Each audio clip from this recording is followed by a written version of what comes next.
नमस्कार साथियों। तो चलिए आज की क्लास की शुरुआत करते हैं और हम लोगों ने कल की क्लास में ये बात कर लिया था कि अगली क्लास में भारतीय अर्थव्यवस्था की जो वर्तमान चुनौतियां हैं उन चुनौतियों पर चर्चा करेंगे, उस पर बात करेंगे। तो जो पहली चुनौती है उसको कहा गया है निर्धनता, अर्थात पॉवर्टी, इंग्लिश में पॉवर्टी। जो बातें यहाँ पर कही गई हैं और जो बताई गई हैं उनको विस्तार से हम देखेंगे। सबसे ज़रूरी बात ये है, आपको बताना ये है कि जो न्यू एनसीईआरटी है,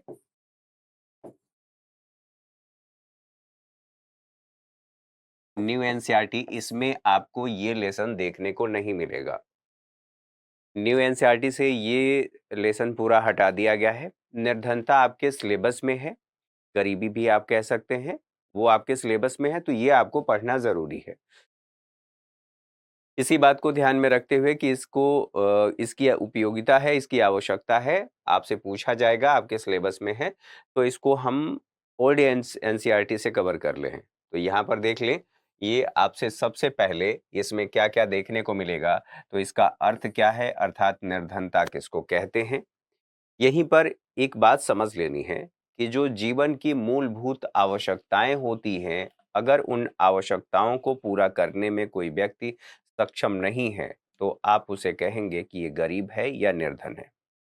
अब इससे संबंधित अलग-अलग परिभाषाएं दी गई हैं। कुछ जो इस क्षेत्र में कार्य करने वाले लोग अर्थात अर्थशास्त्री हैं, उनका ये कहना है कि पहुंच का अभाव, पहुंच कहाँ तक, तो संसाधनों तक पहुंच का अभाव। इसके अलावा कुछ जो अर्थशास्त्री हैं, उनका ये कहना है कि क्षमता का अभाव या अक्षमता होना। साथ ही साथ अलग-अलग समय पर इसकी अलग-अलग परिभाषाएँ दी गई हैं। फिलहाल हमें ये ध्यान रखना है कि कुछ महत्वपूर्ण परिभाषाएँ आप लोगों को ध्यान रखनी है और उसी को लिखना है। तो अगर कोई व्यक्ति अपनी मूलभूत आवश्यकताओं को पूरा करने में सक्षम नहीं है, तो हम उसे कहते हैं कि ये गरीब है। अब सवाल ये है कि मूलभूत आवश्यकताएं क्या हैं? ठीक है? मूलभूत आवश्यकताएं। तो जब मूलभूत आवश्यकताओं की बात हो रही है, तो हमने बात किया था कि क्या-क्या चीजें होनी चाहिए। एक हमने बात किया था कि रोटी, दूसरा हमने कहा था कि कपड़ा, ठीक है? और तीसरा मकान। लेकिन अब इसकी परिभाषा में संशोधन हुआ है, मतलब चीज़ों को इसमें और शामिल किया गया है। तो सवाल ये है कि क्या और चीज़ें शामिल हैं? तो जैसे स्वास्थ्य हो गया, स्वास्थ्य को शामिल किया गया है, शिक्षा को शामिल किया गया है, शिक्षा, और इसके साथ-साथ एक और बात है, स्वच्छता, स्वच्छता। एक और चीज़ देखिए जिसे कहते हैं स्वच्छ पेयजल, पेयजल।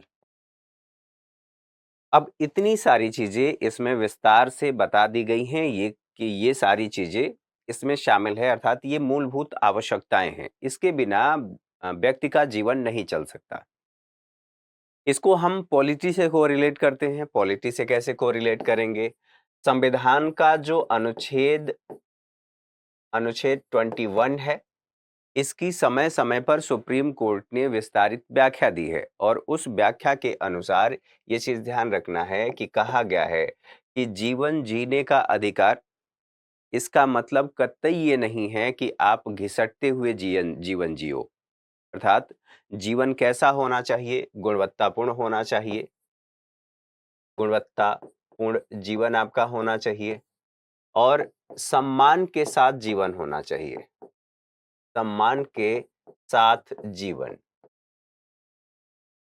तो अगर ऐसी बात है, तो स्वाभाविक सी बात है कि इन सुविधाओं का अभाव आपके जीवन में अगर होता है, तो आप एक गरिमामय या गुणवत्तापूर्ण या सम्मान के साथ जीवन नहीं जी रहे हैं।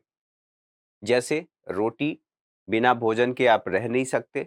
आपको ये कह दिया जाए कि हाँ, आप जीवित हैं और विधि द्वारा स्थापित प्रक्रिया के आधार पर ही आपको आपके जीवन से वंचित किया जाएगा, ठीक बात है।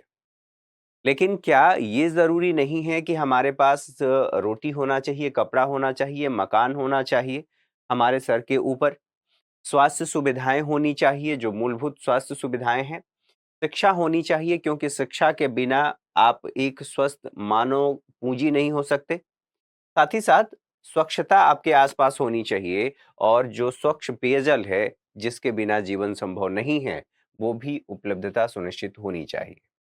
तो इसकी समय समय पर विस्तारित व्याख्या दी गई है, उन व्याख्याओं को भी हमें याद रखना है। जब भी हम इसके डेफिनेशन लिखें, अर्थ लिखें, तो इसको हम बताएंगे। ठीक है, अब इसको हटा देता हूं और बाकी सारी चीजों को एक बार इसको समझ लेते हैं।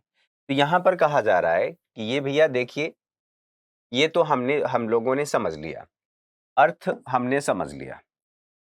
सवाल ये है कि हम इसको मापेंगे कैसे, कि कोई व्यक्ति गरीब है या नहीं है, या गरीबी रेखा के नीचे है या ऊपर है, या फ्लैक्चुएट होता रहता है।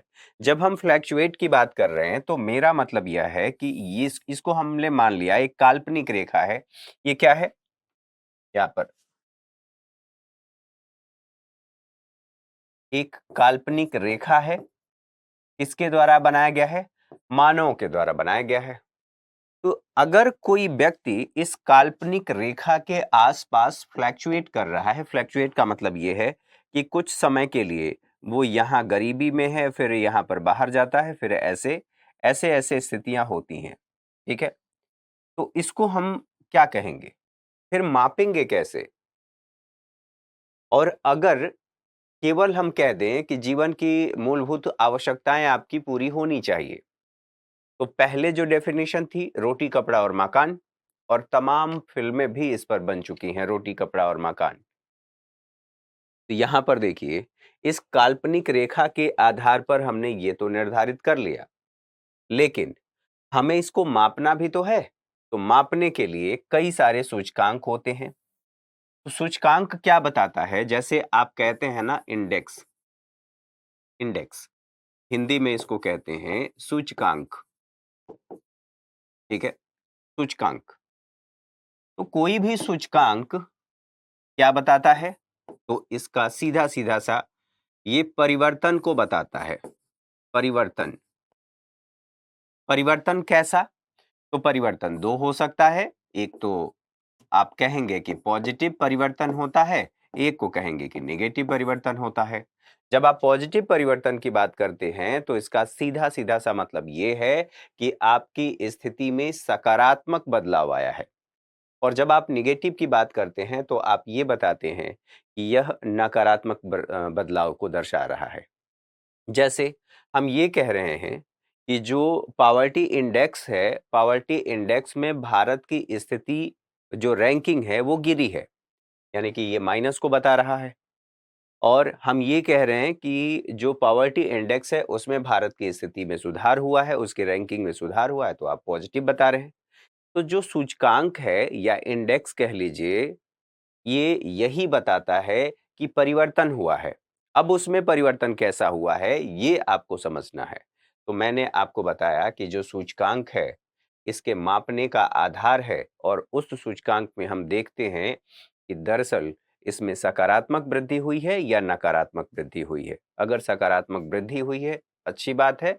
नकारात्मक वृद्धि हुई है, तो इसका मतलब यह है कि हमें उस दिशा में अभी प्रयास करने की जरूरत है। तो मापन कैसे हो रहा है? सूचकांक के माध्यम से। जैसे ग्लोबल, इसको ऐसे कह लीजिए, वैश्विक बहुआयामी, बहुआयामी गरीबी सूचकांक। ठीक है, सूचकांक। अब ये जो सूचकांक है, इस सूचकांक में हम देखेंगे कि भारत की रैंकिंग क्या है, और साथ ही साथ इसके जो आयाम हैं, आप क्या कहेंगे कि इसके जो संकेतक हैं, इंडिकेटर हैं, संकेतक, इन संकेतकों के आधार पर, जैसे स्वास्थ्य, शिक्षा इत्यादि जो बातें इसमें शामिल हैं, ठीक है, उन सब में भारत की स्थिति में सुधार हुआ है या नहीं हुआ है। तो हमने ये बात कर ली कि जो वैश्विक बहुआयामी सूचकांक है, इसको हम देख लेंगे। भारत में गरीबी सूचकांक क्या कहता है? और अलग-अलग समय में जब हम इसकी बात कर रहे हैं तो इसको अब हटा देते हैं। जब योजना आयोग था, योजना आयोग, तो योजना आयोग समय-समय पर कार्यबल का गठन करता था। कार्यबल का गठन, और इस कार्यबल के गठन के माध्यम से वो क्या करता था, यह बताता था समय-समय पर कि गरीबी कितनी है और हम उसके लिए क्या प्रयास कर रहे हैं, इत्यादि बातें। ठीक है? इसी से संबंधित एक और महत्वपूर्ण बात आप लोगों को याद रखना है कि जब सूचकांक की बात की जा रही है, मापन की बात की जा रही है, तो भारत में एक रणनीति अपनाई गई और उसको कहा गया, यहां संक्षेप में अभी केवल ओवरऑल एक व्यू दे रहा हूं, उसके बाद हम डिटेल में पढ़ते चलेंगे। ये कहा गया कि कैलोरी ऊर्जा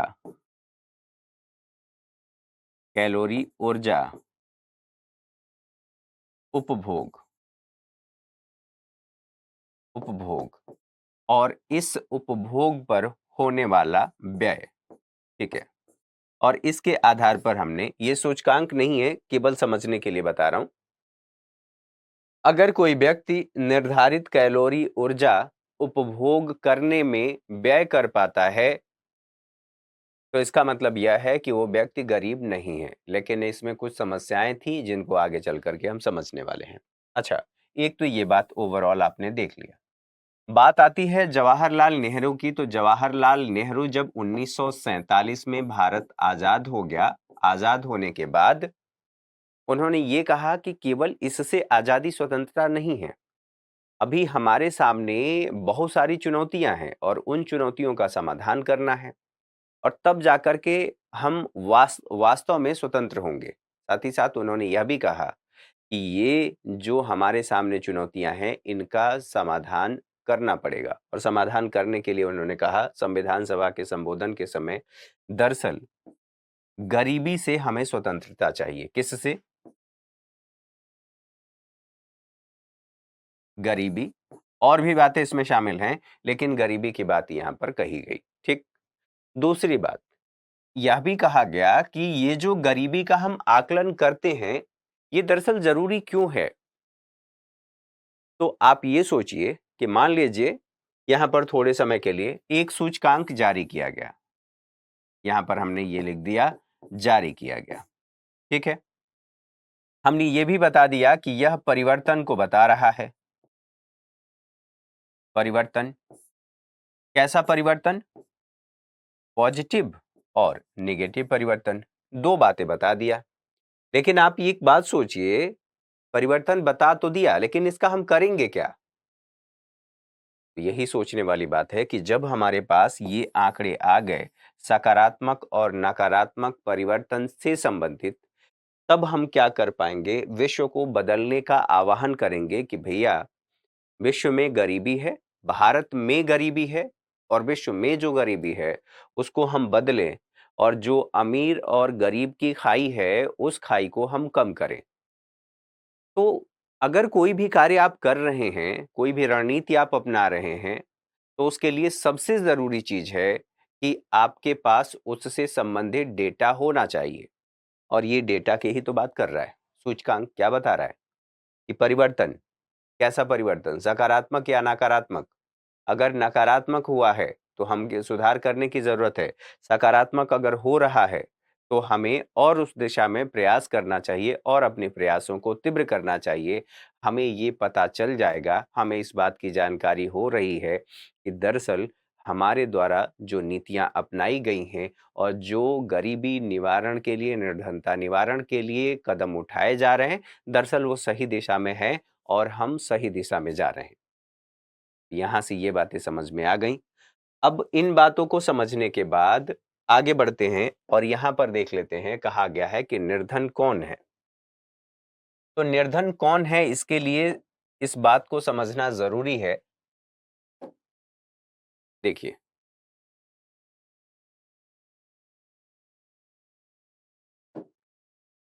यहाँ पर कहा गया है कि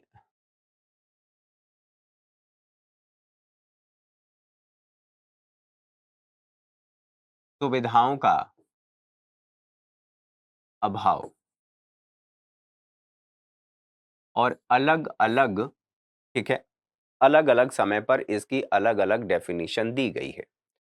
डेफिनिशन के हिसाब से अब ये कहा गया है कि अगर सुविधाओं का अभाव, व्यक्ति अपने लिए जो भोजन चाहिए उस भोजन को प्राप्त नहीं कर पा रहा है, 2 वक्त की रोटी नहीं मिल पा रही है, ठीक है, तो वो गरीब है। उसके पास सर छुपाने के लिए जगह नहीं है, उसको हम गरीब कह रहे हैं। लेकिन इसमें 2 प्रकार की गरीबी की बात की गई है। अब निर्धन कौन है, इसी में 2 बातें हमें ध्यान रखनी है, ठीक है? 2 बातें, 2-3 बातें। पहली बात, जब हम इसके प्रकार की बात करेंगे तो कौन है, अब इसी से पता चलेगा। जैसे एक को कहा गया है सापेक्ष और एक को कहा गया है निरपेक्ष और एक को कहा गया है बहुआयामी, ठीक है? निर्धन कौन है, कैसे पता चलेगा? अभी आंकड़ा देख लेंगे। अगर किसी व्यक्ति को उसके लिए जो, यहीं पर लिख देता हूं, नहीं तो आप लोग कंफ्यूज हो सकते हैं, मूलभूत आवश्यकताओं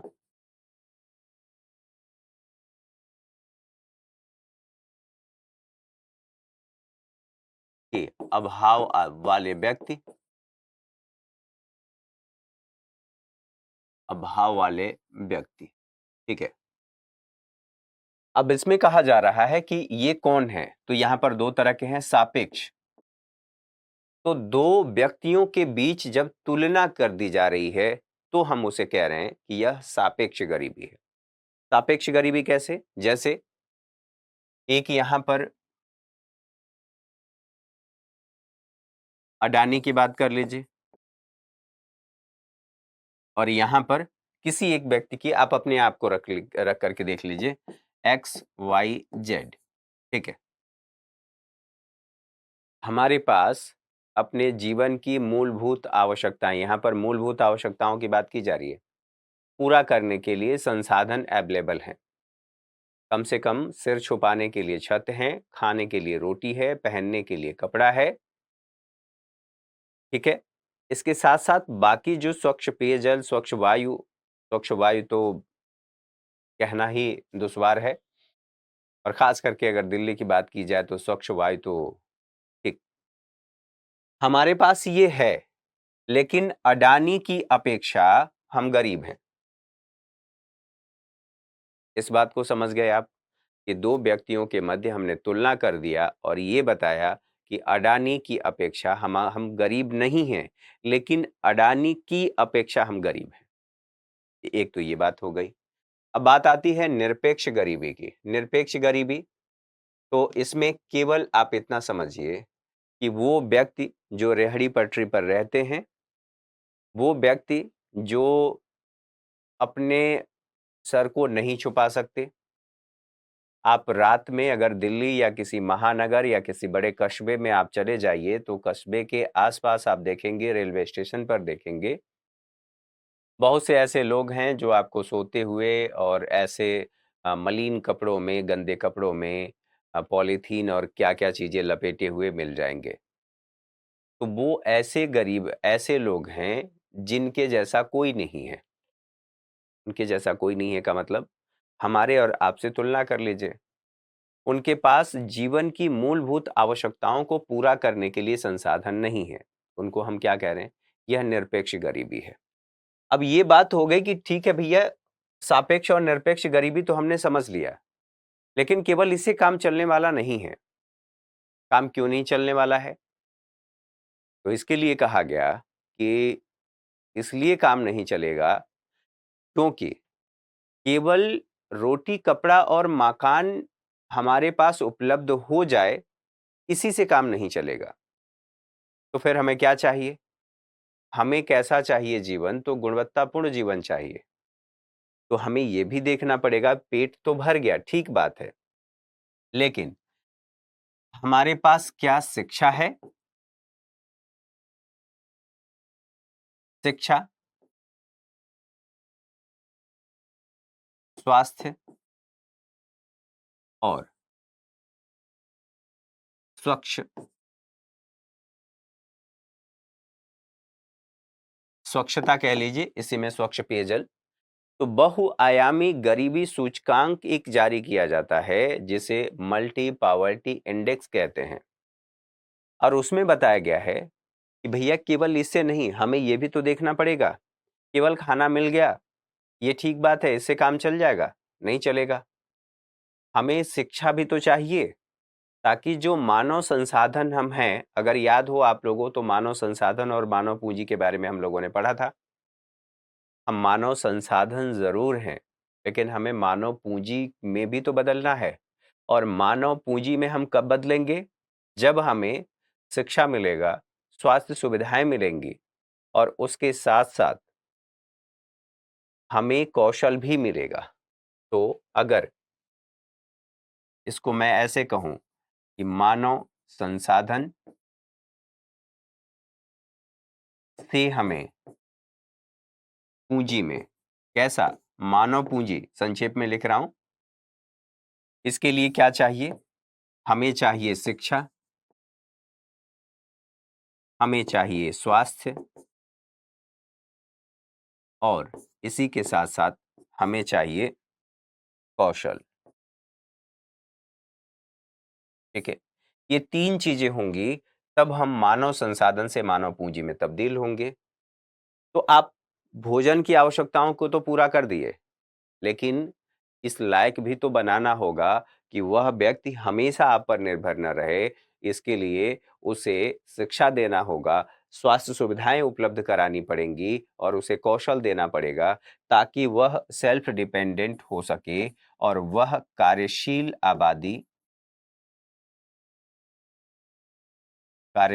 आबादी बन सके। और इस कार्यशील आबादी की जो बात की जा रही है, तो इसके माध्यम से वह न केवल अपनी जरूरतों को पूरा कर सके, बल्कि अर्थव्यवस्था के उत्पादन की क्रियाओं में अपनी भागीदारी निभा करके, और अपना भी न केवल अपनी आवश्यकताओं को पूरा करे, बल्कि अर्थव्यवस्था के विकास में भागीदारी निभाए। ये तभी हो सकता है जब ये चीजें हों। तो इसलिए कहा गया एक मल्टी पावर्टी इंडेक्स, जिसे बहुआयामी सूचकांक कहते हैं।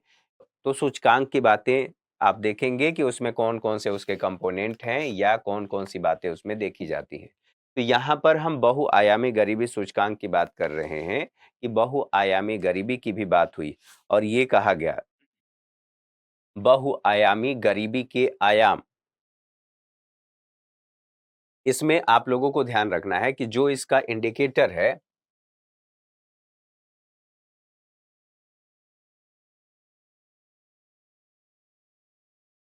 स्वास्थ्य,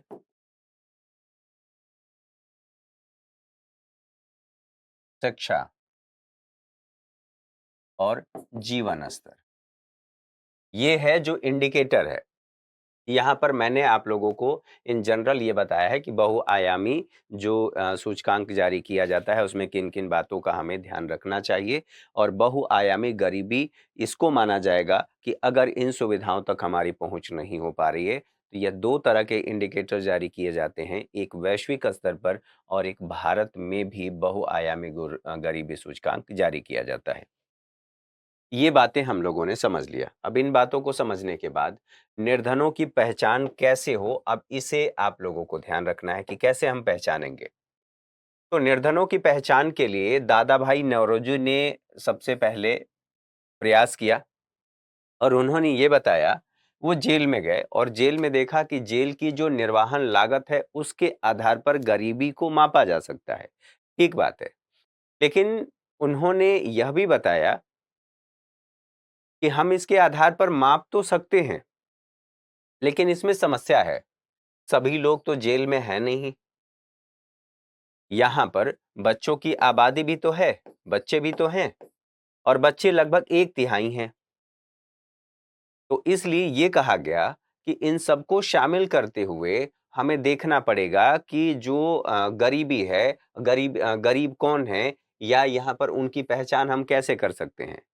तो निर्वहन लागत के आधार पर उन्होंने बताया और इसके लिए उन्होंने एक सूत्र दिया जिसे 3/4 कहा जाता है और इस सूचकांक के इस सूत्र के अनुसार हम न केवल उन लोगों को देखते हैं जो लोग वयस्क हैं, बल्कि बच्चों को भी देखा जाता है कि बच्चे भी इसमें शामिल हैं और उन सबको लेकर के इन्होंने सबसे पहले प्रयास किया और इन्होंने बताया कि निर्धनता कितनी है, गरीबी कितनी है। ठीक है? अच्छा, साथ ही साथ इन्होंने गरीबों की पहचान के लिए इन्होंने प्रयास किया। फिर योजना आयोग की बात करें, तो अध्ययन दल का गठन किया है समय-समय पर अर्थात अलग-अलग समय पर ये अलग-अलग अध्ययन दल का गठन करता रहा है। तो उस अध्ययन दल के अनुसार जो चीज़ें बताई गई हैं, उसके हिसाब से देखा गया है कि गरीबी कितनी है या कितनी नहीं है। तो यहाँ एक अध्ययन दल का गठन किया गया था जो योजना आयोग है उसके द्वारा और योजना आयोग ने 1962 में गठन किया।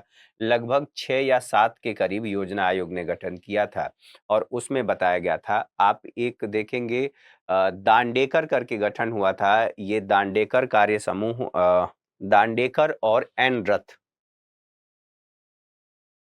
हुँ,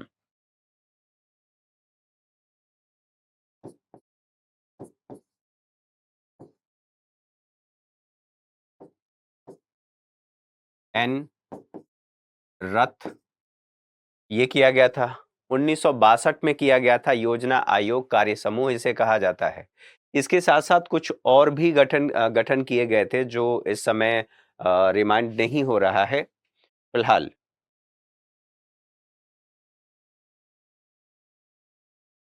और एक है अलग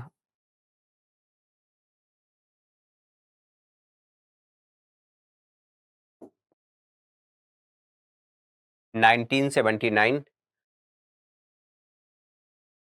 साथ ही साथ एक और लकड़वाड़ा समिति गठित की गई थी।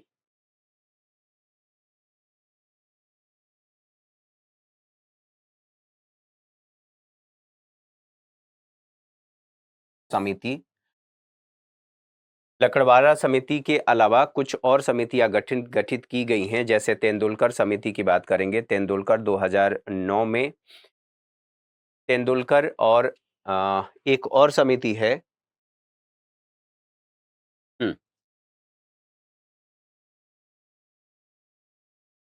ये 1993 में है शायद, ठीक है।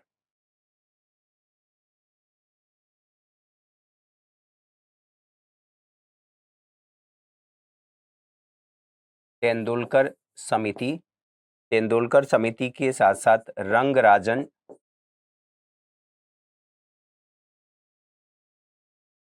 समिति। यह समितियाँ समय-समय पर अपना रिकमेंडेशन देती रही हैं। तेंदुलकर समिति 2009 के आसपास गठित की गई है और जो रंगराजन समिति है यह लगभग योजना आयोग 2014 में खत्म हुआ। 2014 में ये शायद आई थी। हाँ, संभवतः ये 2009 है और ये 2014 है।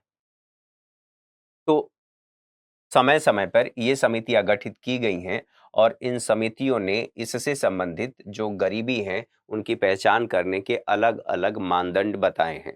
फिलहाल 1979 में जो कार्यबल गठित किया गया था, इसको हम कह रहे हैं अलग समिति या अलग कार्यबल, ठीक है? इसके अलावा 1989 से लेकर के 2005 तक के लिए अलग कार्यबल गठित किया गया।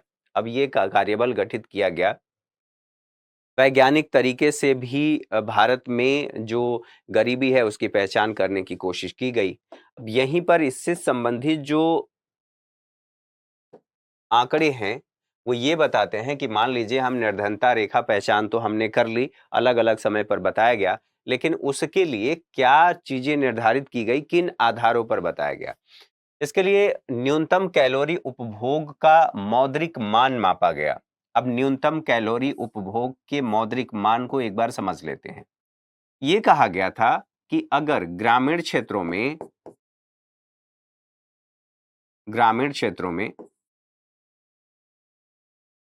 कोई व्यक्ति 2400 कैलोरी 2400 कैलोरी अगर ऊर्जा का उपभोग कर पाता है एक दिन में तो ये गरीब नहीं है, ठीक है। और दूसरा कहा गया, शहरी क्षेत्र में अगर 2100 कैलोरी कोई व्यक्ति एक दिन में उपभोग कर रहा है तो उसे हम गरीब नहीं मानेंगे, ठीक बात है।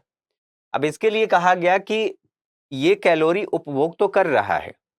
ग्रामीण क्षेत्रों में 886 के आसपास, लगभग 886 या 68, ठीक है, 76 या ऐसे समथिंग है, ठीक है। ये आंकड़ा महत्वपूर्ण नहीं है, सिर्फ इतना समझना है। उस समय इतना बताया गया था, शहरी क्षेत्र के लिए कहा गया था कि लगभग 1000 रुपये होना चाहिए, ठीक है। इस आधार पर हम मान लेंगे कि वो व्यक्ति गरीब नहीं है। अब इसको हमने हटा दिया, हम इसको केवल मान रहे हैं कि ये जो 2100 कैलोरी और जो 2400 कैलोरी निर्धारित की गई है, क्या केवल कैलोरी उपभोग के आधार पर ही हम चीजों को निर्धारित कर लेंगे? तो यहीं पर बात आती है कि जो अन्य आवश्यकताएं हैं, अन्य आवश्यकताएं,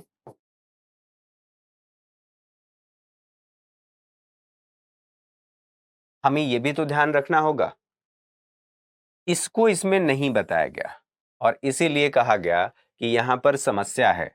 और उन्हीं समस्याओं को बताया गया कि भैया, अगर आप केवल इसको आधार मानेंगे तो हमारी जो अन्य जरूरतें हैं, जैसे आप शिक्षा की बात कर लीजिए, शिक्षा जो मैंने पहले बताया, स्वास्थ्य की बात कर लीजिए, स्वास्थ्य, और जीवन स्तर, जीवन स्तर, हम उसी को आधार बना रहे हैं जो मल्टी पावर्टी इंडेक्स में बातें कही हैं। तो इनको हमें देखना पड़ेगा। केवल मौद्रिक मान आप देख रहे हैं कि इतना खरीदने में सक्षम है तो व्यक्ति गरीब नहीं है और निर्धनता रेखा हमने इसी को मान लिया। लेकिन इन सभी समस्याओं को देखते हुए ये बताया गया आगे चल करके, यहां पर देख लीजिए कि ये समस्याएं कौन कौन सी हैं। और समस्याएं जैसे निर्धनों के एक वर्ग का निर्धारण हो जाता है, अर्थात ये सभी को जिनके पास उपभोग की वस्तुएं हैं, जो 2400 कैलोरी ग्रामीण क्षेत्रों में ले सकते हैं, शहरी क्षेत्रों में 2100 कैलोरी ले सकते हैं, ठीक बात है। लेकिन इन्होंने क्या किया, इसके आधार पर सभी का एक वर्ग बना लिया। एक वर्ग अर्थात जितने लोग गरीब हैं उन सबको एक ही वर्ग में, एक ही समूह में निर्धारित कर दिया गया। उसमें भी अब जैसे कोई ऐसा व्यक्ति भी हो सकता है जिसके पास 2400 कैलोरी से कम उपभोग की क्षमता हो, तो फिर आप उसका निर्धारण कैसे करेंगे? एक व्यक्ति ऐसा है जो 2400 कैलोरी से थोड़ा अधिक खरीदने की क्षमता रखता है, तो फिर आप उसको कैसे करेंगे? तो उसमें जो ज्यादा गरीब है और जो कम गरीब है उसके बारे में नहीं बताया गया, अर्थात अंतर का अभाव देखा गया। कैसा अंतर? तो इसमें अधिक अधिक गरीब और कम गरीब, अंतर नहीं किया गया। आपने ये कह दिया, जैसे मैं अगर ऐसे कहूं कि सभी पुरुष खराब होते हैं, जैसा कि लड़कियां कहती हैं, और लड़के कहें कि सभी लड़कियां खराब होती हैं, तो इसका मतलब जो सही हैं वो सब उसमें आ गए और जो खराब हैं, अगर ऐसा कह दिया गया कि लड़कियां खराब हैं, तो लड़कियां खराब हैं सभी खराब हैं, लड़के खराब हैं सभी खराब हैं। तो ऐसा तो हम नहीं कह सकते। उसमें कुछ लोग होंगे जो बहुत अच्छे होंगे, बहुत टैलेंटेड होंगे। कल्पना चावला देख लीजिए, हमारी वित्त मंत्री देख लीजिए, हमारे राष्ट्रपति देख लीजिए, प्रधानमंत्री देख लीजिए, बहुत से ऐसे लोग हैं। आप कैसे कह सकते हैं? तो इसमें निर्धनों के, सभी निर्धनों, सभी प्रकार के निर्धनों के एक वर्ग का निर्धारण कर दिया गया। अंतर का अभाव देखने को नहीं मिलता है, जैसे निर्धन है और अति निर्धन है, जो अधिक निर्धन है या कम निर्धन है। एक ये समस्या थी। दूसरी बात यहाँ पर ये देखा गया कि भोजन और चुनी हुई जो वस्तुओं पर व्यय की बात यहाँ पर की जा रही है, आप ये तो कह रहे हैं कि ठीक है, 2400 कैलोरी के लिए आप व्यय कर रहे हैं, ठीक है? 2400 कैलोरी के लिए और 2100 कैलोरी के लिए आप व्यय कर रहे हैं। लेकिन आप व्यय की बात कर रहे हैं, आय की बात नहीं कर रहे हैं। आय का प्रतीक जो व्यय है उसे आय का प्रतीक मान लिया गया। अब आय कहां से हो सकता है? जब हम आय की बात कर रहे हैं यहीं पर,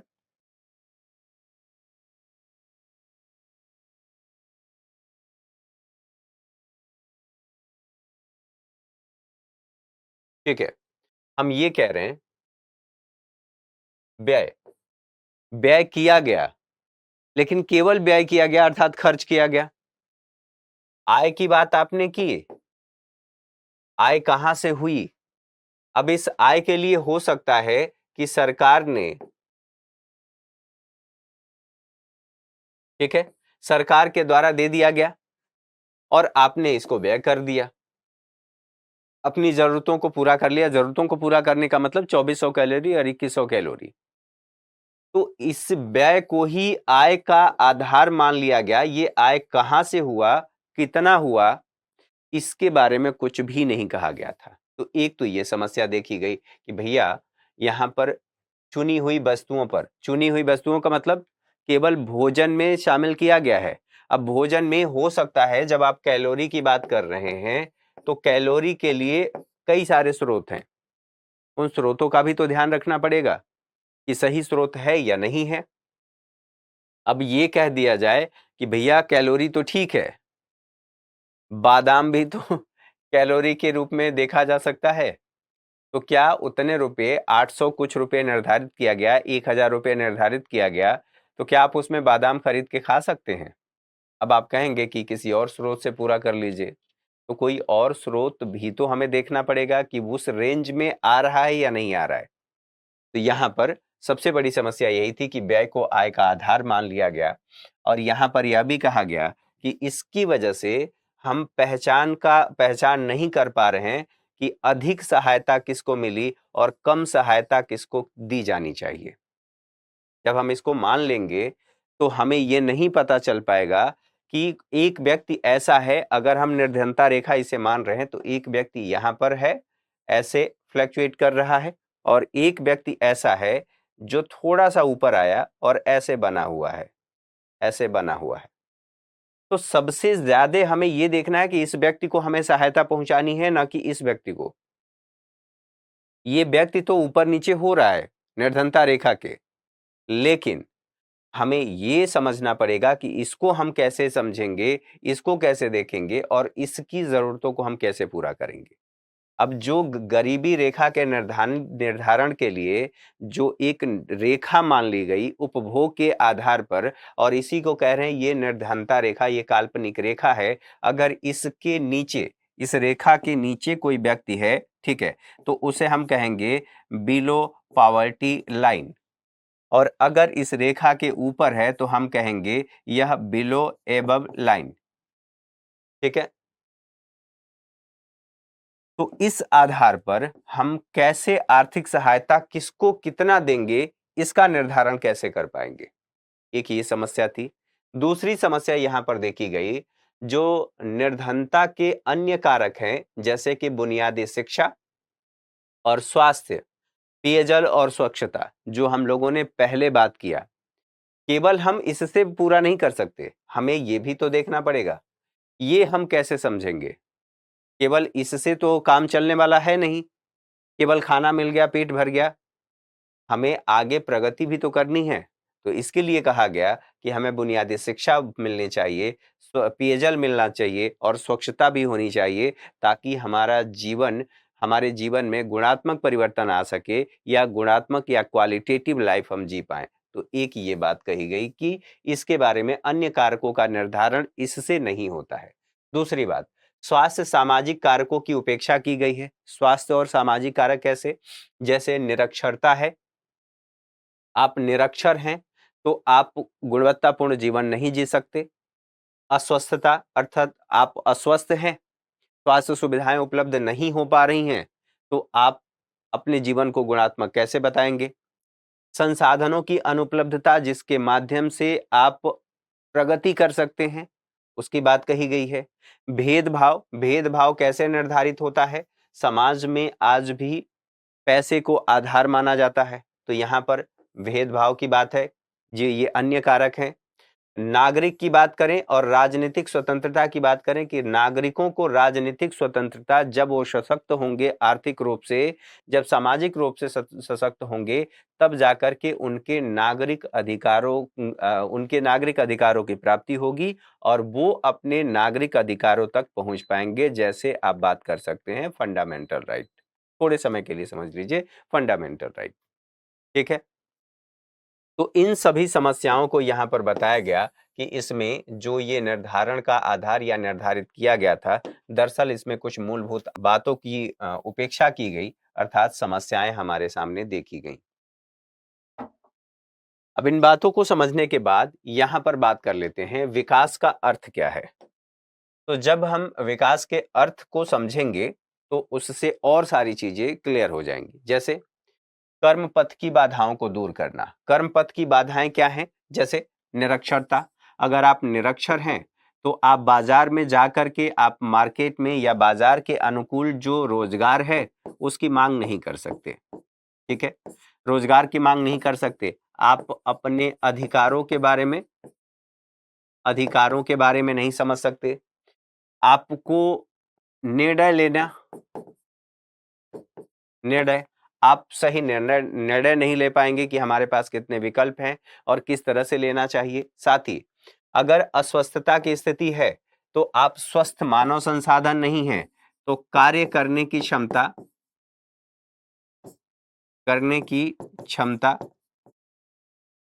यहां पर प्रभावित होगी। और न केवल कार्य करने की क्षमता प्रभावित होगी, इसका मतलब यह है कि आप स्वस्थ हैं तो स्वस्थ मानव पूंजी नहीं होंगे, और साथ स्वस्थ मानव पूंजी नहीं होंगे तो आपकी पहुंच संसाधनों तक नहीं होगी, तो अर्थात संसाधनहीनता होगी। संसाधनों तक आप ऐसे कह लीजिए, संसाधनों तक पहुंच का अभाव देखने को मिलेगा, ठीक है। नागरिक और राजनीतिक स्वतंत्रता। आप जब अन्य जरूरतों को पूरा नहीं कर पा रहे हैं तो आप राजनीतिक स्वतंत्रता का, अपने अधिकारों का प्रयोग कैसे कर पाएंगे जो संविधान में आपको दिया गया है। तो ये कहा जा रहा है कि विकास का अर्थ यह है कि हमारी ये जो समस्याएं हैं, इन समस्याओं का समाधान हो, हम इन समस्याओं को दूर कर पाएं और तब जाकर के हम विकास के पथ पर अग्रसर हो सकते हैं।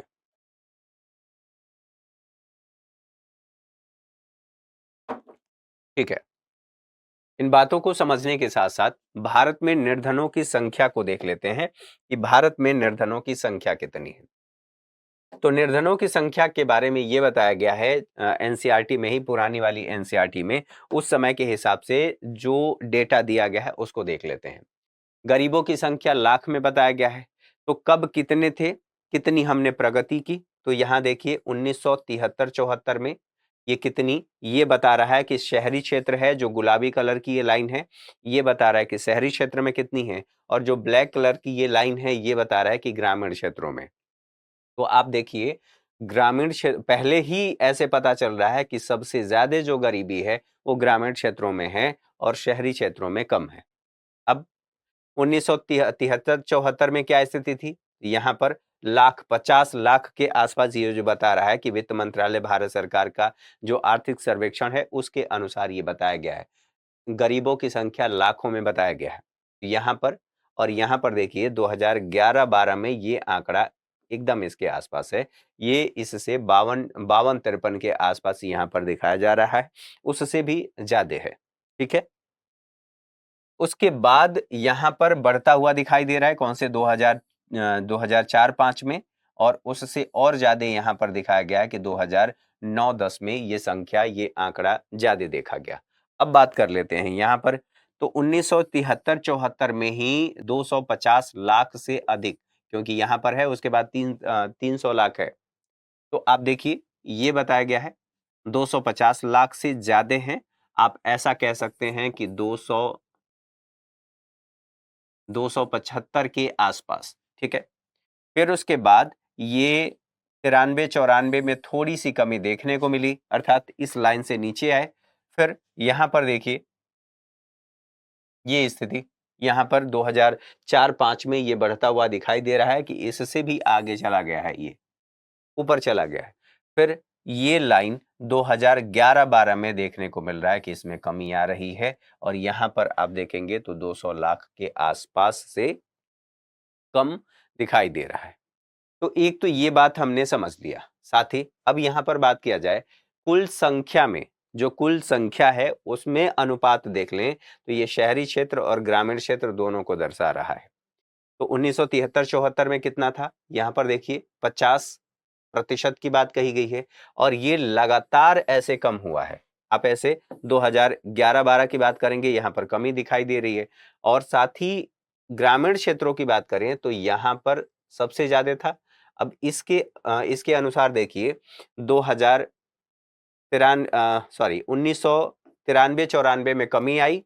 कमी के बाद 2000 या 4-5 में बढ़ा, और 4-5 में बढ़ने के बाद यहाँ 2011-12 में ये बताया जा रहा है कि इसमें कमी आई है। तो ये संख्या आंकड़ा हम लोगों ने देख लिया कि ये कितना बताया गया है। अच्छा, अब इसी से संबंधित यहाँ पर देखिए, इसको देखिए, ये बताया गया है कि उत्तर प्रदेश के साथ उत्तराखंड, बिहार के साथ झारखंड तथा मध्य प्रदेश के साथ छत्तीसगढ़ के आंकड़े भी शामिल किए गए हैं। ये बता रहा है कुछ बड़े राज्यों में निर्धनता रेखा के नीचे जनसंख्या 1973 से लेकर के 2012 तक के आंकड़े इसमें बताए जा रहे हैं। तो सबसे ज्यादा और सबसे कम कहां पर है, तो यहाँ पर आप देख लीजिए, सबसे ज्यादा जो दिखाया जा रहा है यहाँ पर ओडिशा में दिखाया गया है। हाँ, आंकड़ा देख लीजिए, यहाँ पर 66 है। इसके बाद पश्चिम बंगाल में यहाँ 63 के बाद अब इसके बाद देख लीजिए बिहार में दिखाया गया है कि कितना है, 62 है। फिर 62 ही आपको मध्य प्रदेश में दिखाया गया। कुल मिलाकर के राज्यों में कितना है ये आंकड़ा आपको दिखाया जा रहा है। और यहां पर देख लीजिए, ये जो बताया जा रहा है, अर्थात ये वाली जो लाइन है ये बता रहा है कि 2011-12 में क्या स्थिति थी, और ये जो ब्लैक वाली लाइन है ये बता रहा है कि 1973-74 में क्या स्थिति थी। तो जब हम इसको देखेंगे 2012 वाले को, तो यहाँ मध्य प्रदेश में दिखाया गया है कि 36 है। 36 के बाद यहाँ पर आपको दिखाई देगा कि बिहार में 34 है 2011-12 में। उसके बाद 34 के बाद यहाँ आप 33 देखेंगे, फिर यहाँ 32, फिर 29, और यहाँ पर धीरे धीरे कम हुआ है। तो कुछ राज्यों में लगातार जो प्रयास हुए हैं गरीबी निवारण के, उन गरीबी निवारण के योजनाओं और प्रयासों की बदौलत इसमें कमी आई है फिलहाल।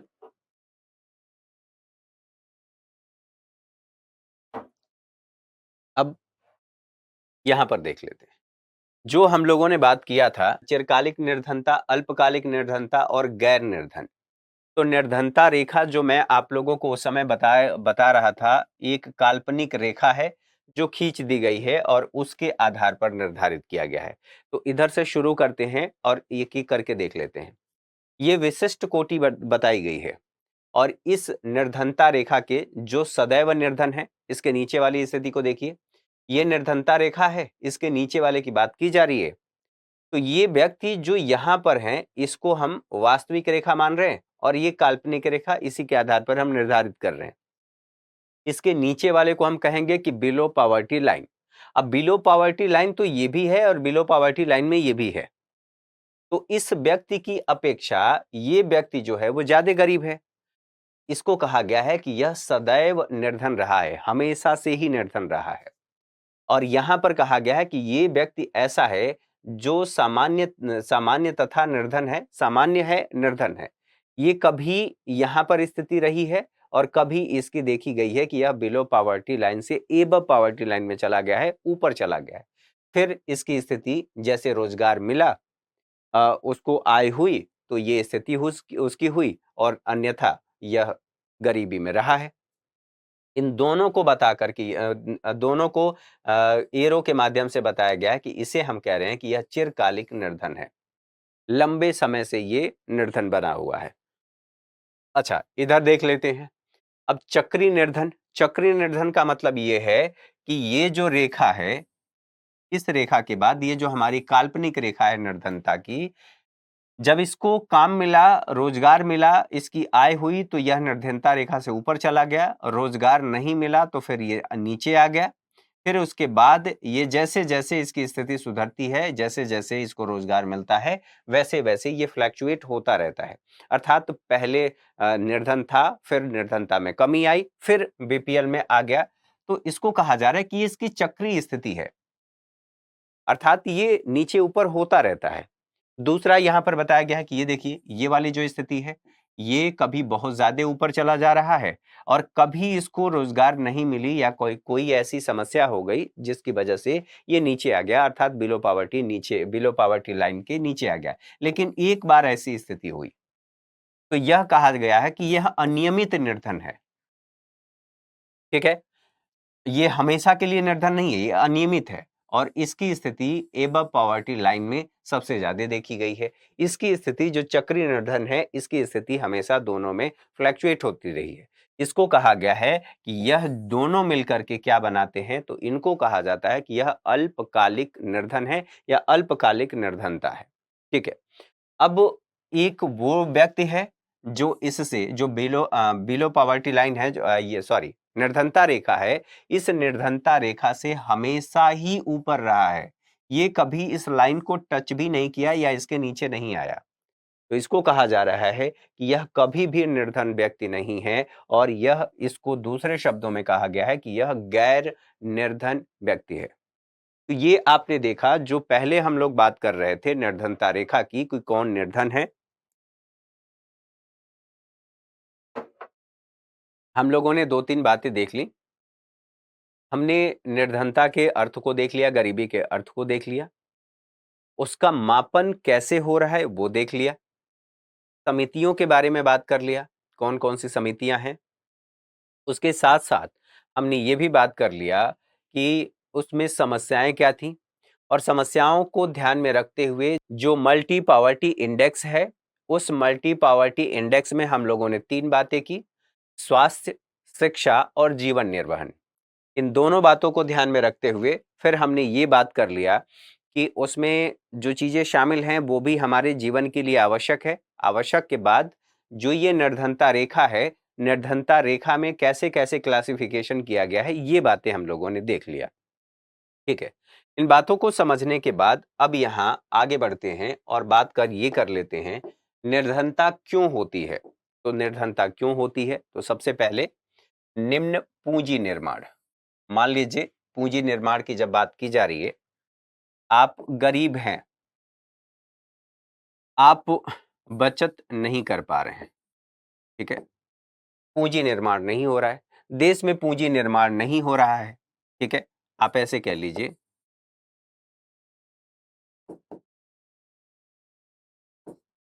पूंजी निर्माण। अब पूंजी निर्माण हुआ नहीं, रोजगार, अब पूंजी निर्माण का मतलब यहाँ पर ये है कि थोड़े समय के लिए इसको 2 संदर्भों में देख सकते हैं। जब अवसंरचना निर्माण, ठीक है? अवसंरचना निर्माण के संदर्भ में सबसे जरूरी बात यह है कि जब सरकार किसी बड़ी अवसंरचना का निर्माण करती है, जैसे सड़क की बात किया जाए, सड़कें बनाई जा रही हैं और अगर आप लोगों को याद हो तो कोविड-19 के काल में ये कहा गया कि सरकार को अपने पूंजीगत व्यय में वृद्धि करनी चाहिए।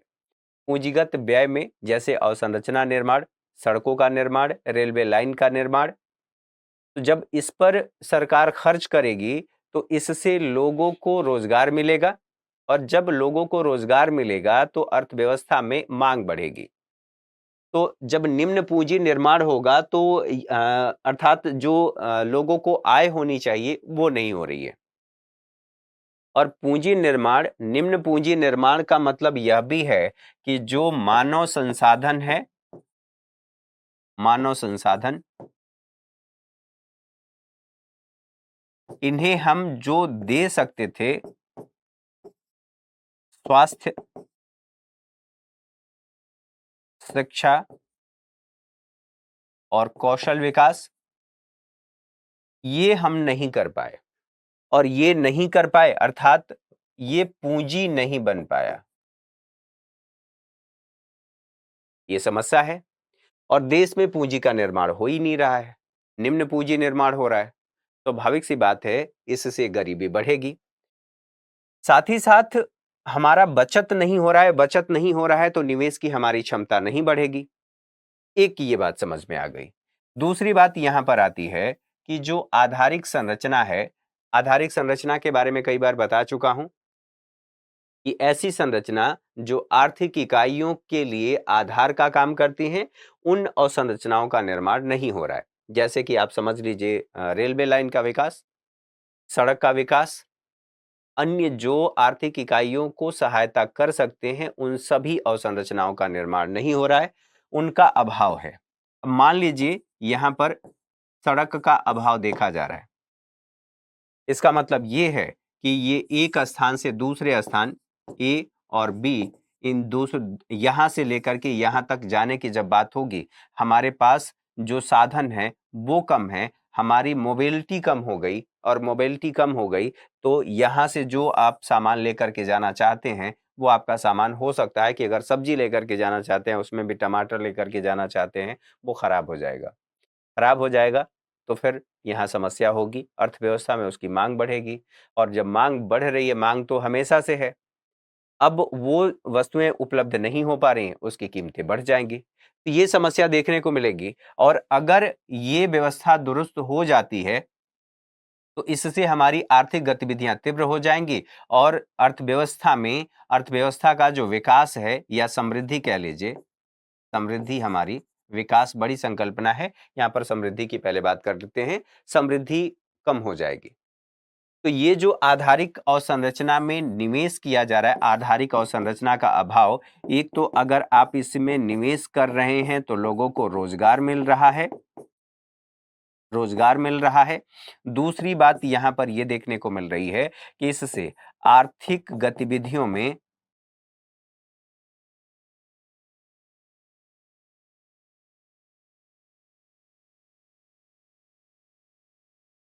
आर्थिक गतिविधियां तीव्र हो रही हैं या बढ़ रही हैं, तो ये स्थिति देखने को मिलती है। एक और महत्वपूर्ण बात यह है कि जब आधारिक अवसंरचना का अभाव होता है तो देश में निवेश भी कम हो जाता है। निवेश कौन से? तो यहां पर घरेलू निवेश और विदेशी निवेश, ये भी कम हो जाते हैं। तो इस वजह से भी पूंजी पूंजी निर्माण नहीं हो पा रहा है और लोगों को रोजगार नहीं मिल रहा है। अगर ये नहीं हो रहा है तो इसका मतलब ये है कि रोजगार का अभाव होगा, और रोजगार के अभाव का मतलब ये है कि लोगों की पर कैपिटा अर्थात जो पर कैपिटा इनकम है उसमें कमी आएगी, फिर उपभोग और निवेश व्यय में कमी होगी। तो ये चक्रीय स्थिति चलती रहती है। जब ये समस्या देखने को मिल रही है तो इसका मतलब मैंने ये बताया कि पीसीआई पर कैपिटा इनकम कम होगा, और जब पर कैपिटा इनकम कम होगा तो मांग का अभाव होगा। किसका? किसकी मांग का अभाव होगा? तो यहाँ पर वस्तुओं, गुड्स की बात कर लिया जाए, गुड्स एंड सर्विसेज की, वस्तुओं और सेवाओं की अर्थव्यवस्था में मांग का अभाव देखा जाएगा। अब जब अभाव देखा जा रहा है, इसी के साथ साथ हम यह भी कह रहे हैं कि जनसंख्या का दबाव लगातार बढ़ता जा रहा है, जनसंख्या वृद्धि हो रही है। अब जनसंख्या वृद्धि हो रही है तो संसाधनों पर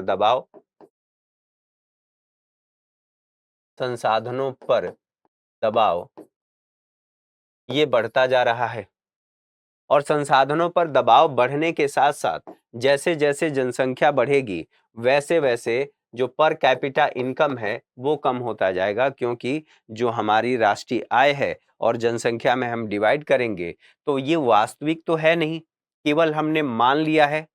अब ये कह दिया गया कि भारत में पर कैपिटा इनकम 1 लाख रुपए है, ठीक है, तो क्या 1 लाख रुपए सबकी जेब में है? ये तो एक हमने औसत मान लिया ना, तो औसत मान लेने से हमारे जेब में तो सबके जेब में 1 लाख रुपए आ नहीं जाएंगे।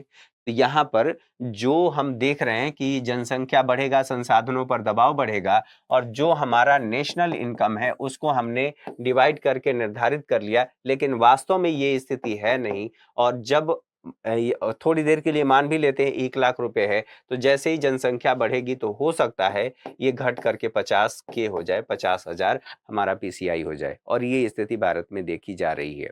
जनसंख्या दबाव लगातार बढ़ता जा रहा है। अब जब ये स्थिति होंगी, अर्थात जो जनसंख्या दबाव बढ़ रहा है और उसकी वजह से संसाधनों पर दबाव पड़ रहा है, तो जो सामाजिक कल्याण है, सरकार क्या करती है? कल्याणकारी कल्याणकारी योजनाएं योजनाएं सरकार चला रही है। अब कल्याणकारी जो योजनाएं हैं या कल्याणकारी व्यवस्था, जैसे स्वास्थ्य की ही बात कर लीजिए, स्वास्थ्य और शिक्षा की बात कर लीजिए, इनका अभाव होगा, और अभाव होगा तो स्वाभाविक सी बात है, स्वच्छ पेयजल का अभाव होगा, स्वच्छ वायु का अभाव होगा, प्रदूषण बढ़ेगा, और प्रदूषण बढ़ने का मतलब यह है कि जो सामाजिक कल्याण है वो प्रभावित होगा, लोगों का कल्याण प्रभावित होगा। ठीक है, अब इन बातों को समझने के साथ यहां पर बात ये कर लेते हैं, निर्धनता निवारण के लिए नीतियां और कार्यक्रम कौन सी हैं, कौन कौन सी नीतियां बनाई गई हैं।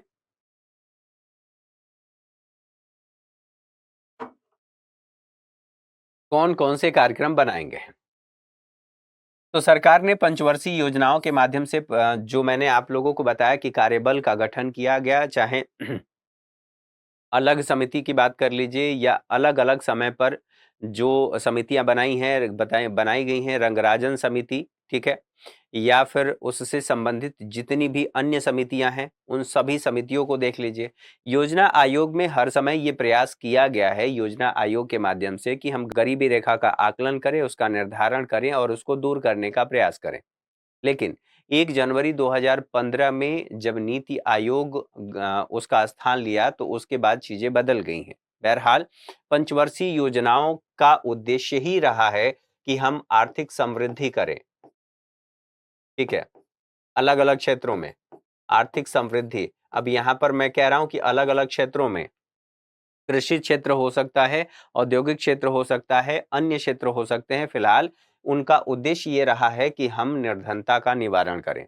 इसमें प्राथमिक उद्देश्य ये रहा है कि सामाजिक न्याय विकास की रणनीति अपनाई जाए, अर्थात इन सभी योजनाओं में सामाजिक न्याय सुनिश्चित करने के लिए विकास की रणनीतियां अपनाई गई। अब सामाजिक न्याय अर्थात सभी लोगों को उनकी आवश्यकता की वस्तुएं उपलब्ध हों, उनकी जरूरत की वस्तुएं उपलब्ध हों, इसको सुनिश्चित करने के लिए ये एक नीति अपनाई गई कि हम आर्थिक समृद्धि करेंगे और सभी अलग-अलग क्षेत्रों को अलग-अलग समय पे टारगेट करेंगे।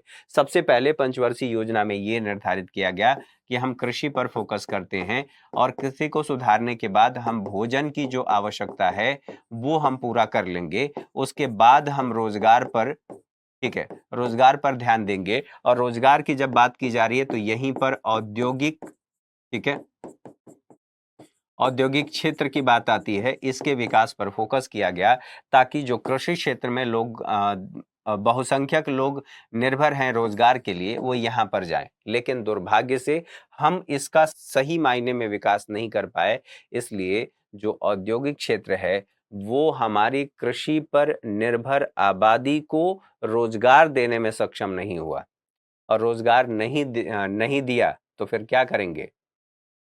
मजनू बन करके घूमेंगे। और मजनू के साथ साथ फिर जम्मू कश्मीर में ऐसे लोग हैं जो बाह्य प्रायोजित आतंकवाद या प्रायोजित गतिविधियों को अंजाम देंगे, तो पत्थरबाजी की घटनाएं होंगी। तो इसके लिए जरूरी है कि युवाओं को रोजगार मिलना चाहिए, साथ ही साथ जो सामाजिक न्याय है वो सुनिश्चित होना चाहिए। तो पंचवर्षीय योजनाओं का उद्देश्य क्या निर्धारित किया गया?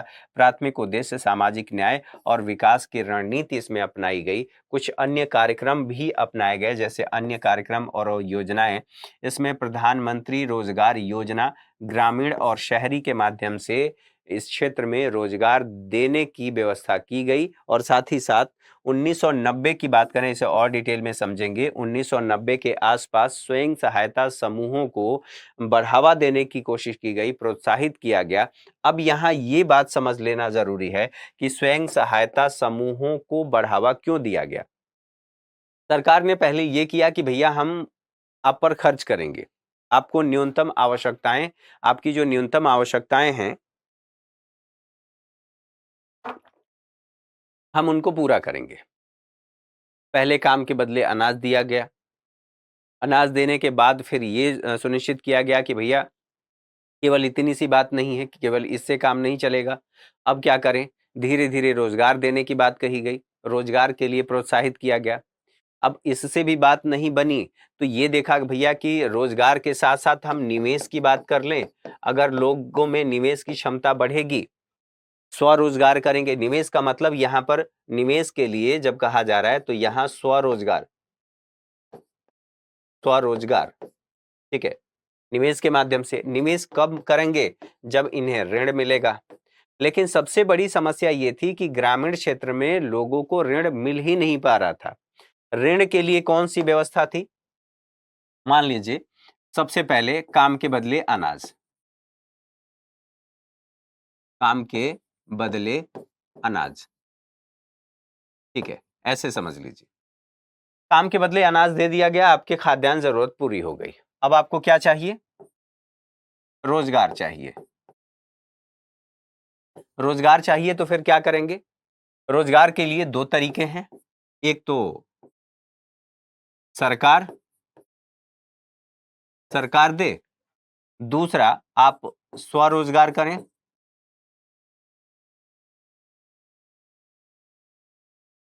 स्वरोजगार करें और तीसरा निजी क्षेत्र आपको रोजगार दे, ठीक है।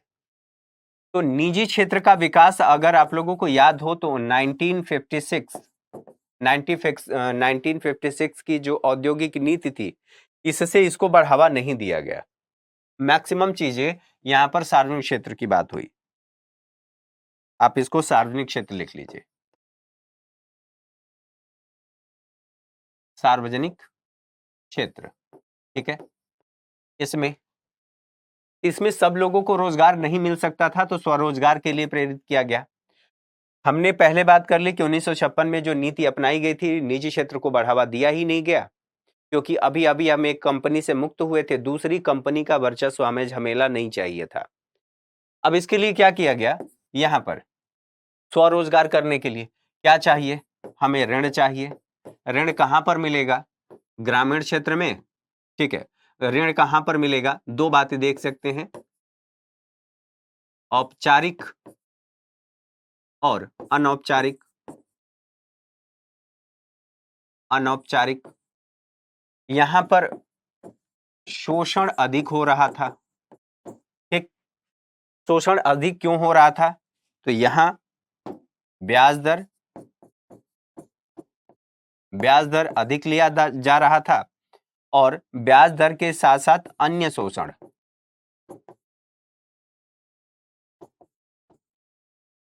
ठीक है। और कई बार ये स्थिति देखने को मिली कि उसकी जो जमीन है, जिस व्यक्ति ने लिया है, जमीन ही ले ली गई जिस जमीन को गिरवी रख करके उसने उधार लिया है। अनौपचारिक क्षेत्र आप लोग समझ चुके हैं, साहूकार, सर्राफ, जो वहां चौधरी हैं या इस तरह के जो भी लोग हैं, उनसे आपने लिया। अब अनौपचारिक क्षेत्र की बात कर लीजिए। अनौपचारिक क्षेत्र में यहां से इनको ऋण मिल ही नहीं पा रहा है, क्योंकि जो जमानत है, जमानत ये देने के लिए इनके पास कुछ नहीं है। कुछ नहीं है तो, और साथ ही साथ अनौपचारिक क्षेत्र का विस्तार नहीं हुआ है, विस्तार नहीं हुआ है, तो इनको ऋण कहां से मिलेगा? और जब ये स्थिति देखने को मिल रही है तो इन सभी समस्याओं को पूरा करने के लिए, अर्थात ऋण की समस्या को पूरा करने के लिए सरकार ने क्या कहा कि एक काम करो भैया, किसी किसी के पास मत जाओ, खुद अपनी सहायता करो। और उसके लिए एक टर्म आता है जिसको कहते हैं SHG, सेल्फ हेल्प ग्रुप, स्वयं सहायता समूह। अब स्वयं सहायता समूह नाम से ही स्पष्ट हो रहा है, खुद की सहायता करना। अब खुद की सहायता कैसे करेंगे?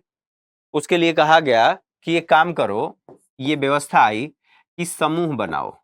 समूह ही है ना, समूह कितना? 10 से 15 व्यक्ति, ठीक है। और 10 से 15 व्यक्तियों के समूह की बात हुई। ये क्या करेंगे? सभी मिलकर के पैसा जमा करेंगे, बचत बचत करेंगे और ये बचत जैसे मान लेते हैं थोड़ी समय के लिए 1000 रुपये, 1000 रुपये।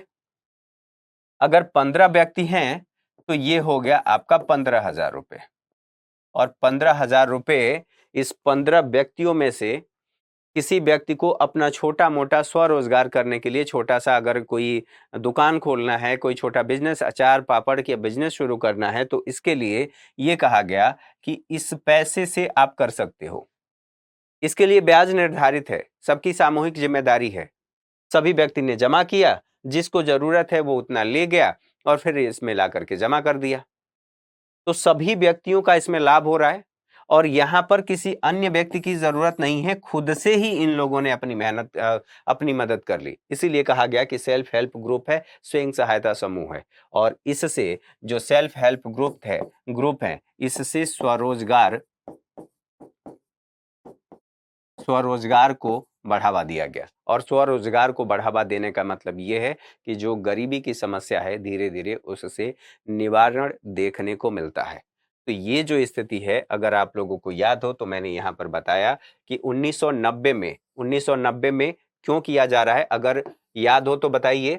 1900 जो 80 का दशक था, इस समय हम बड़ी समस्या का सामना कर रहे थे और इन्हीं समस्याओं की बदौलत याद हो तो 1991 में हम लोगों ने एलपीजी रिफॉर्म किया था।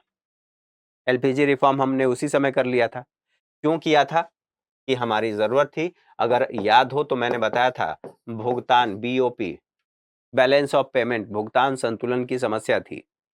हमारे पास महज 15 दिनों के लिए क्या रह गया था?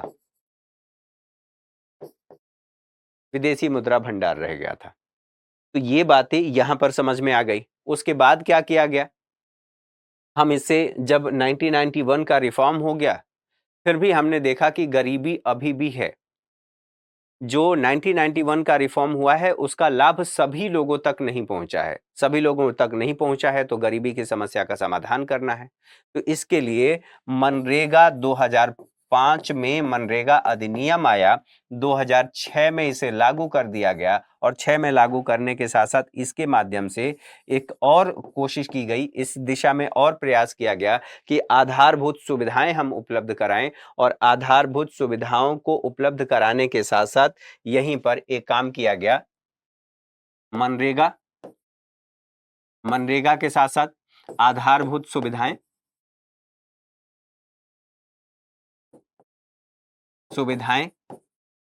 उपलब्ध कराने की कोशिश की गई।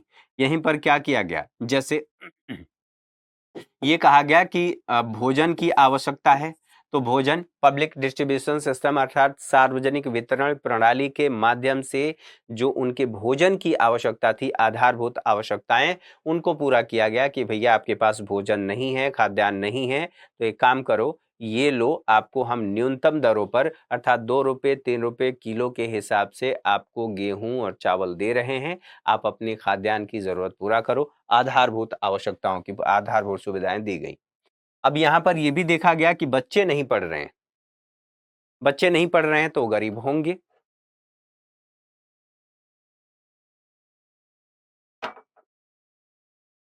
आगे चल करके बच्चों की जो क्षमता है वो प्रभावित होगी और बच्चों की जब क्षमता प्रभावित होगी, क्यों प्रभावित होगी? क्योंकि वो शिक्षा नहीं ले पा रहे हैं।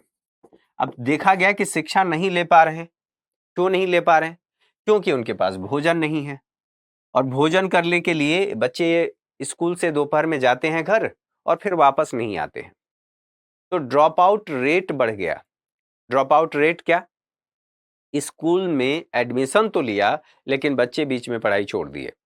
पढ़ाई छोड़ क्यों दिए? क्योंकि उन्हें भोजन चाहिए था। जो माता पिता हैं वो भोजन को पूरा नहीं कर पा रहे हैं क्योंकि वो खुद ही गरीब हैं। तो माता पिता ने बच्चों को धीरे धीरे स्कूल से निकाल करके और काम में लगाना शुरू कर दिया और यहीं से कॉन्सेप्ट आता है बाल मजदूरी की। अब जब बाल मजदूरी होगी तो एक बात बताइए, जो गरीबी का दुष्चक्र है वो बना ही रहेगा और जब गरीबी का दुष्चक्र बना रहेगा, पिता से बच्चों में, अगली पीढ़ी में गरीबी का ट्रांसफर होगा। ठीक है, तो जब पिता से बच्चों में गरीबी का ट्रांसफर होगा, तो इन सभी समस्याओं को ध्यान में रखते हुए ये कहा गया कि भैया एक काम करते हैं, शिक्षा में मध्याह्न भोजन भोजन योजना योजना की शुरुआत की गई, मिड डे मील योजना। अब इसे प्रधानमंत्री पोषण अभियान कहा जाता है। कहा गया कि बच्चों स्कूल में आओ, पढ़ो, दोपहर में तुम्हें घर जाने की जरूरत नहीं है। अब जो माँ बाप अपने बच्चों को पर्याप्त भोजन नहीं दे पा रहे थे, उन बच्चों को इसलिए वो काम पर लगा दे रहे थे, इस समस्या का हम समाधान करते हैं। और समाधान ये किया गया कि तुम स्कूल आओ, पढ़ो भी और खाओ भी। तो एक तो इसके माध्यम से हमने क्या कर लिया, मध्याह्न भोजन योजना के माध्यम से ड्रॉप आउट रेट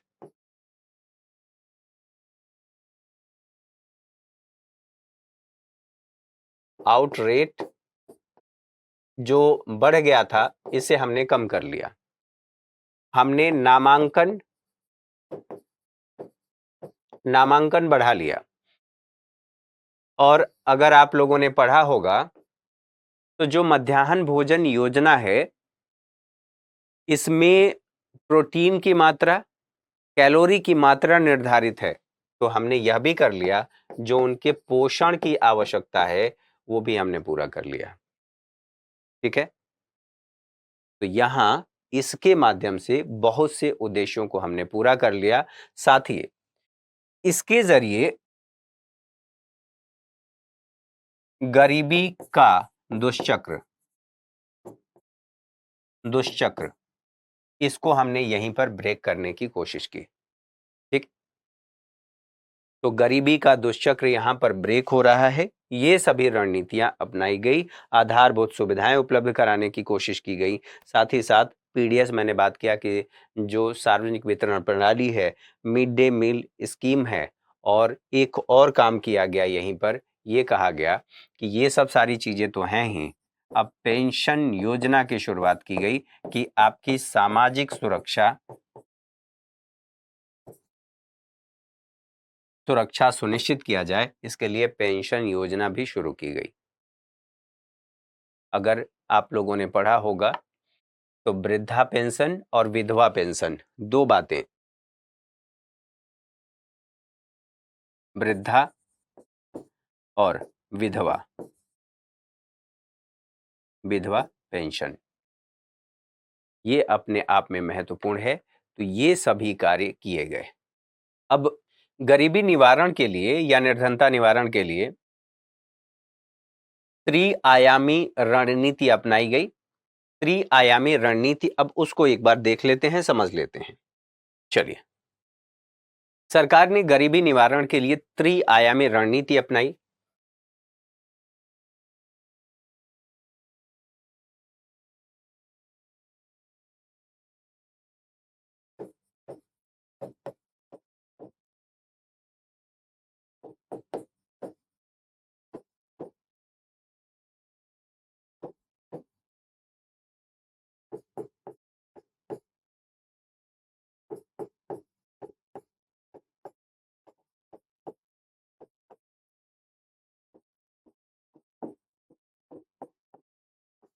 त्रिआयामी रणनीति, और ये त्रिआयामी रणनीति क्या है, इसको हम विस्तार से एक बार देख लेते हैं कि दरअसल ये त्रिआयामी रणनीति में कौन कौन सी रणनीतियां अपनाई गई। सबसे पहले ये कहा गया कि हम समृद्धि आधारित रणनीति है उसको अपनाएंगे, और समृद्धि आधारित रणनीति के माध्यम से हम गरीबी का निवारण करेंगे। तो यह जो रणनीति अपनाई गई,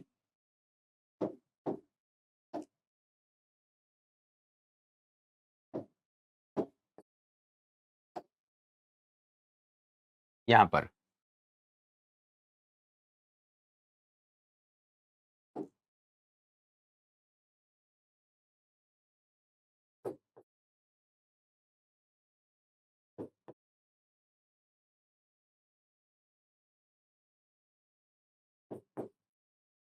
रणनीति यह 1960 तक अपनाया गया, 1960 के दशक तक। ठीक है।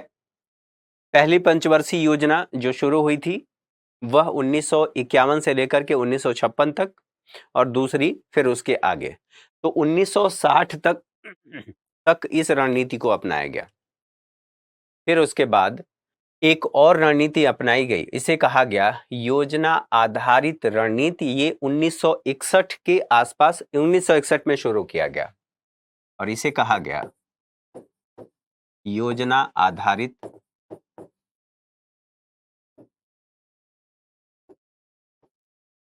रणनीति, और ये 1961 से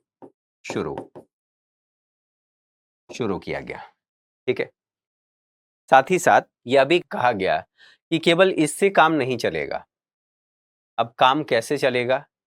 तो अगली जो रणनीति अपनाई गई कि हम न्यूनतम आधारभूत सुविधाएं उपलब्ध कराएंगे। तो यहां पर कहा गया न्यूनतम आधारभूत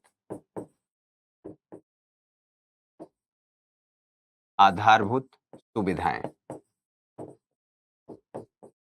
सरकार उपलब्ध कराना शुरू की। और अभी जो आपको मैंने बताया कि सरकार ने भोजन उपलब्ध कराना शुरू किया, साथ ही साथ पीडीएस, अगर याद हो तो अभी थोड़ी देर पहले ही बताया, मध्याह्न भोजन योजना देख लीजिए। इन सब के माध्यम से न्यूनतम आवश्यकताओं को पूरा किया। अब एक एक करके सभी को देख लेते हैं, सभी पर बात कर लेते हैं कि क्या क्या इसमें। तो सबसे पहले हम इसकी बात करेंगे, 1, 2 और 3, ये जो तीनों त्रिआयामी रणनीति है। तो चलिए सबसे पहले देख लेते हैं जो समृद्धि आधारित रणनीति है, इसमें क्या इसमें कौन से पहल को अपनाया गया और क्या क्या कार्य किया गया। तो जो हमारी समृद्धि आधारित रणनीति है,